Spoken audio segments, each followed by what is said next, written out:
the next couple of weeks. The house tour. Ooh, that one is. I think it is.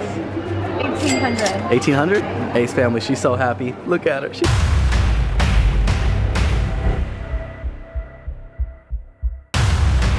It rains in my house every time someone uses one of the bathrooms.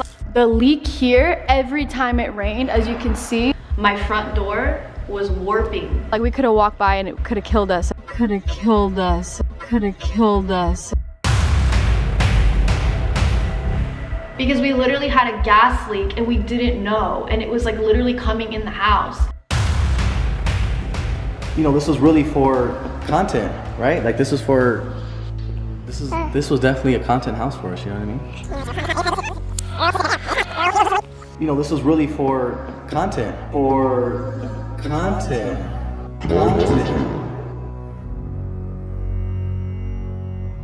The Ace family is a family vlogging channel that cares more about keeping up appearances than about the actual welfare of their children. We already touched on this in the Ace family's financial collapse video linked up here, where we go through their monthly spending and financial decision making, so check that one out just to see how much money they are wasting every single month. Now in this video, we dive in deeper into the crazy web of lies, their criminal behavior, and the development of this disaster of a house. Because after months of denial and lying about the foreclosure, the Ace family was forced to come back to reality and leave the god-awful house, and in order to save face, they released what can only be described as a confession video that many lawyers would have deleted on sight. We are not legally able to be occupants in our home. This video not only proved just how far these two idiots are willing to go to fake their entire lives, but it also shows how shady their business dealings are. We are no longer talking about just stupid spending, they've actually broken the law and the contracts set up with their lenders.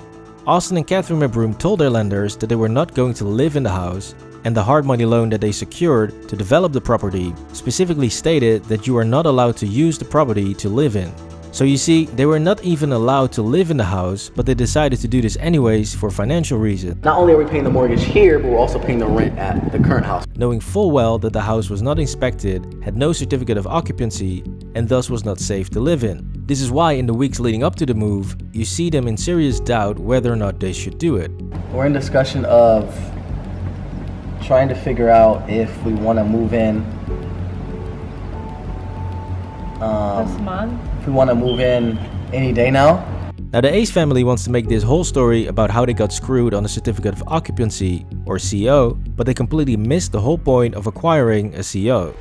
Every single house that you build is built without a CO, and that is perfectly normal, since when you are building the house, it is obviously not safe to live in, since it's a construction site.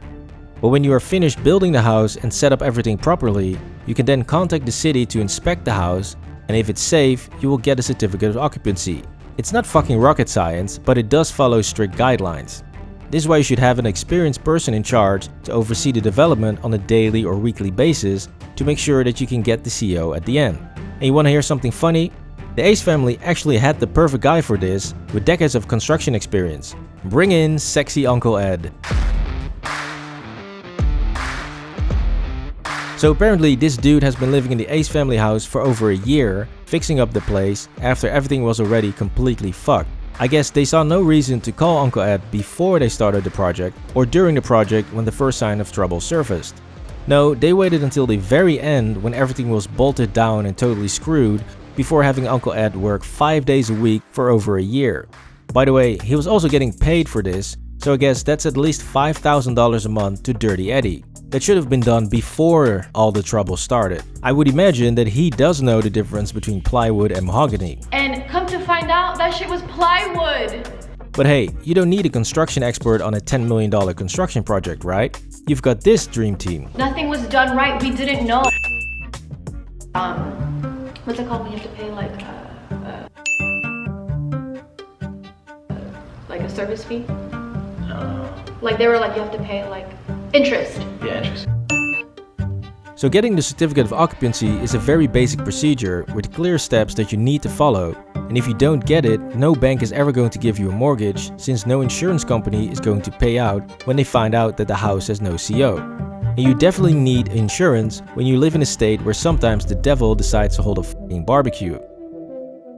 Anyways, this certificate of occupancy drama kicks off an hour long of lying and manipulating to generate sympathy and pass blame on just about everyone but themselves. Now what the Ace family does throughout their entire video is either tell a bold-faced lie, and that we only have two lawsuits against us, right? or they mislead you with truthful information. The guy who was there every day, he was not a licensed contractor and he was using someone else's contracting license, and we were unaware of it for 2 years. So right here, Catherine wants you to get mad that the dude did not have a license. But guess what?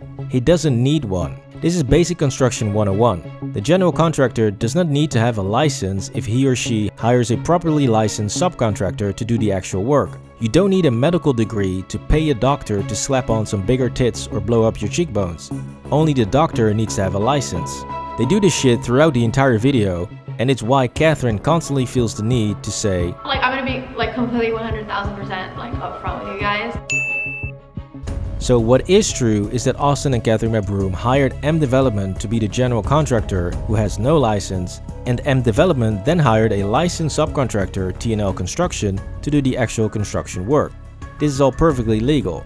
And it shows you how fucking manipulative Catherine is by trying to make something out of nothing, because their fans have no idea how the construction business works, so it makes it very easy to pull off these lies and continue to manipulate them. But luckily, there are the T channels and commentary channels that will call you out on your bullshit, and Catherine hates this. Someone saw it and said, oh, let me make a video, and then all the little T channel nobodies who don't know what they're talking about. I'll come back to this point later on, but for now, let's get back to the house. Because I fully agree that this god-awful house was built by blind donkeys, but that had nothing to do with what she's trying to insinuate here. She's deliberately trying to distort the truth, and we know for a fact that she knows the truth since the Fleur channel did some excellent detective work by finding the paperwork behind all of their shady dealings. They found that the Ace family were actually part owners of the development company. Now naturally, I don't trust anything I see online, so I verified the information by going to the database of the Secretary of State of California, and when you do this, you will find that the development company hired by the Ace family, M Development, was now partly owned by Ace Head Collection. Catherine McBroom signed the fucking papers herself, so there's no way she didn't know about all of this. You see, the joke here is that she herself was actually the no-licensed general contractor that she's apparently so mad about. These two fraudsters sit here and pretend they had nothing to do with this whole fiasco, while in reality they were actually the owners of the development company. Now if you're wondering why the hell would the Ace family work their way into a development company that is building their own house, you hit the nail on the head. The only reason I can think of has to do with taking ownership of the finished house. When you own the company that's building the house, you technically don't buy the house, but you can gift it to yourself, and this saves a shit ton of money. This is a very advanced real estate move and certainly not something the Ace family would have thought of on their own. So clearly they had a lot of help from people around them, meaning that this house was not just some last minute deal that they were suckered into. There was a lot of planning, discussing and paperwork signing involved to get all of this off the ground.